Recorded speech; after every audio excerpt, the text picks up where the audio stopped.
안녕하세요. 책 읽는 보라입니다. 오늘은 조반니 보카치오의 데커미론 중 첫 번째 날 일곱 번째 이야기를 읽어드리겠습니다. 베르가미노는 갑자기 탐욕스러워진 카네 델라 스칼라를 프리마스와 클리니 수도원장의 이야기에 비유해 나무랍니다. 에밀리아의 이야기와 그 발랄한 말솜씨에 끌린 여왕을 비롯한 모든 이들이 십자군의 새로운 모습을 두고 웃으며 한마디씩 했습니다. 이윽고 웃음이 잦아들고 모두 조용해지자 차례가 된 필로스트라토가 이야기를 시작했습니다. 훌륭한 부인 여러분, 궁수가 움직이지 않는 표적을 마치는 것도 대단하지만 무언가 예기치 않게 갑자기 나타났을 때 당장에 마친다면 그것이야말로 정말 놀라운 일일 겁니다.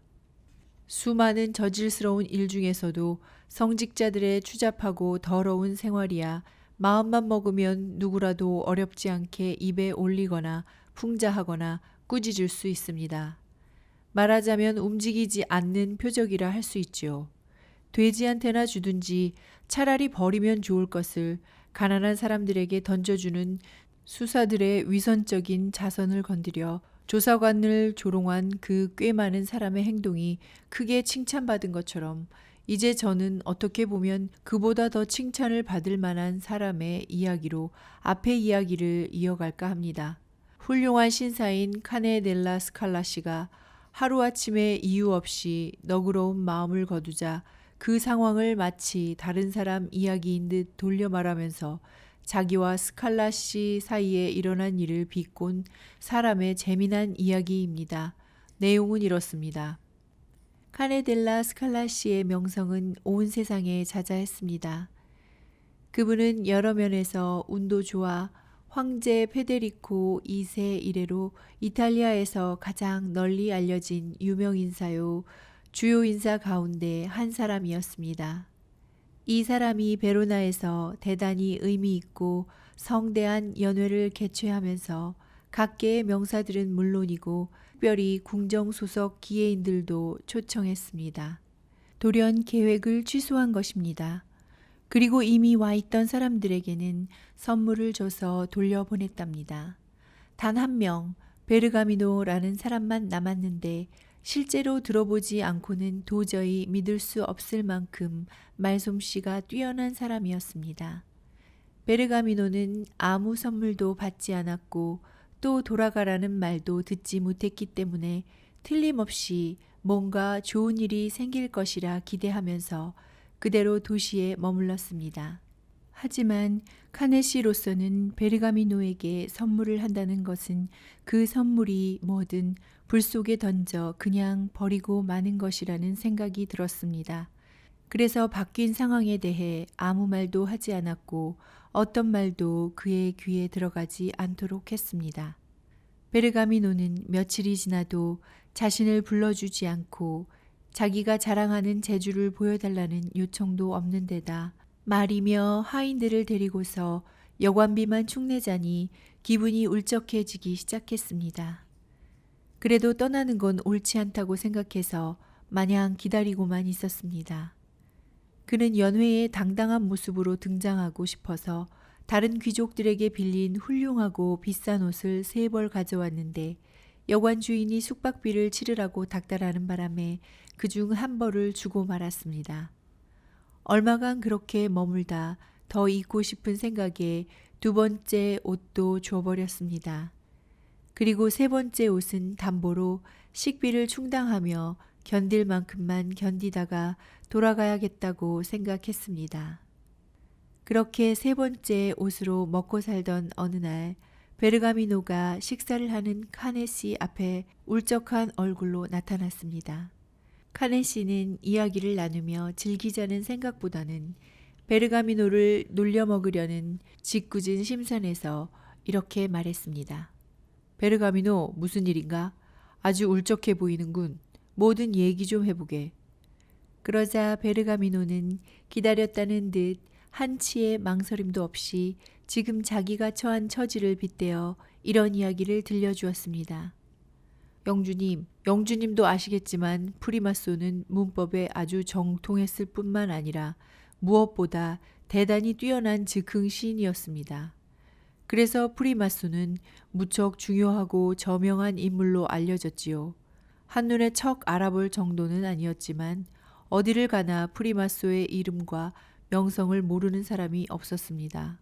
그런데 이 사람이 한때 파리에서 가난하게 산 적이 있었습니다. 돈 좀 있다는 사람들이 별로 환대해 주지 않아서 오랫동안 그렇게 살았지요. 그러다가 클리니 수도원장에 대해 듣게 되었습니다. 수입으로 치면 하느님의 성전에서 교황 다음 가는 부자로 알려져 있던 사람이죠. 게다가 놀랍고도 거룩한 사실은 수도원장이 언제나 사람을 가리지 않고 초대한다는 것이었습니다.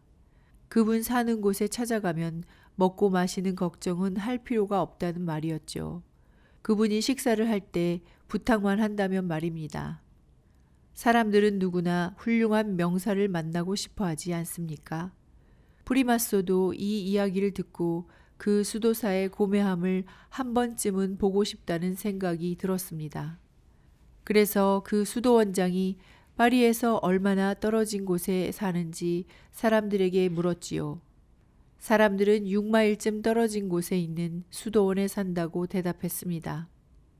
프리마소는 아침 일찍 움직이면 식사 시간에 맞춰 도착할 수 있겠다고 생각했습니다. 하지만 미리 길을 알아두기는 했어도 혹시라도 가는 길에 아무도 못 만나거나 잘못해서 길을 잃어버려 엉뚱한 곳으로 가서 밥도 제대로 못 먹게 될까봐 염려가 됐습니다. 그래서 배를 고른 일이 없도록 빵을 3조각 가져가기로 했습니다. 물 생각도 했지만 물은 별로 마시지 않는 데다 어디서든 구할 수 있을 것 같았지요. 그래서 빵 3조각만 품고 나섰는데 길을 잘 찾은 덕에 식사 시간 전에 수도원장이 사는 곳에 도착했습니다.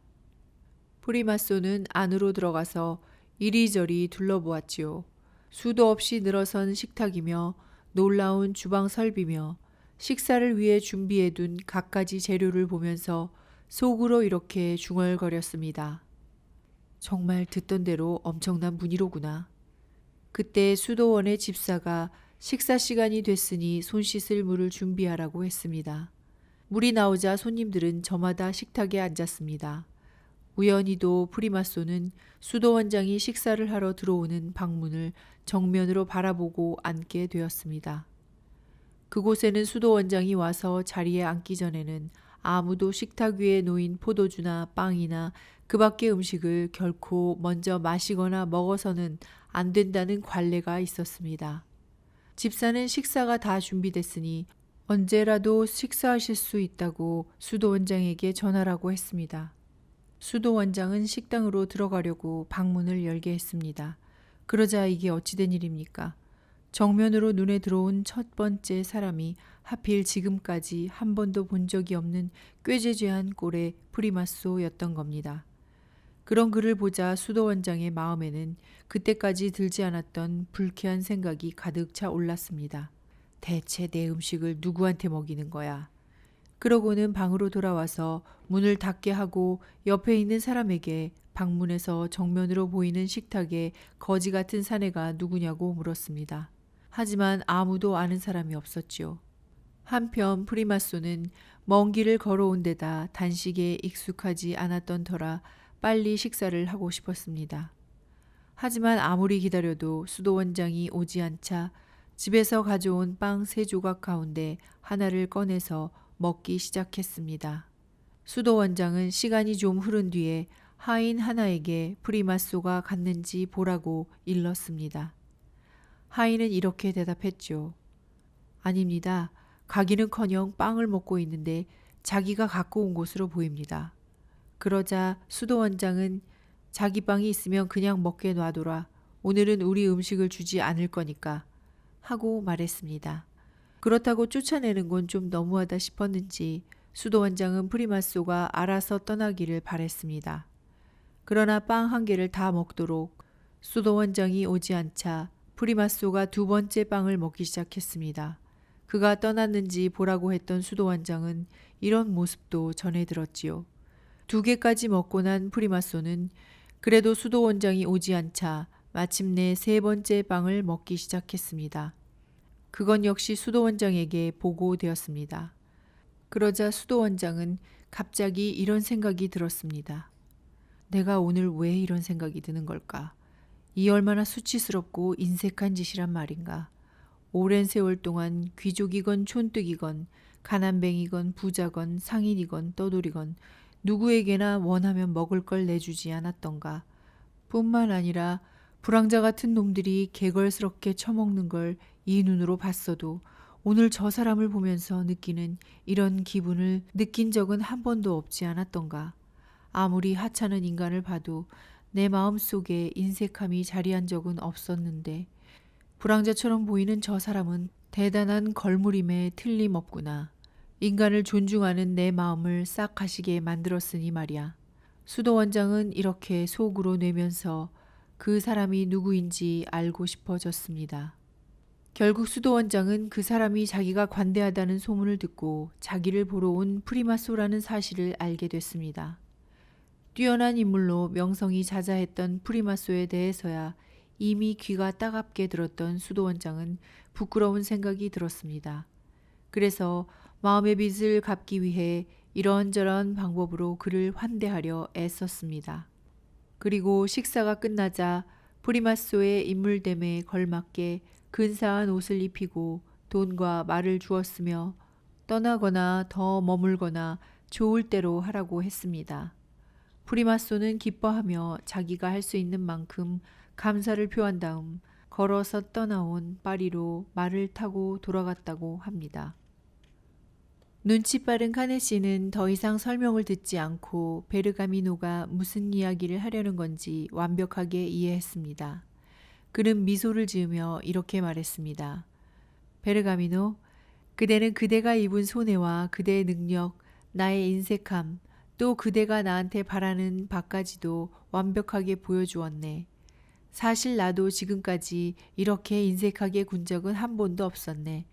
하지만 그대가 들려준 그 충고의 회초리로 나를 단련시키도록 하겠네. 그는 베르가미노의 숙박비를 지불해주고 자기 옷장에서 가장 훌륭한 옷을 내어 입힌 다음 많은 돈과 말 한 피를 주었으며 수도원장처럼 베르가미노에게 떠나거나 머물거나 좋을 대로 하라고 했습니다.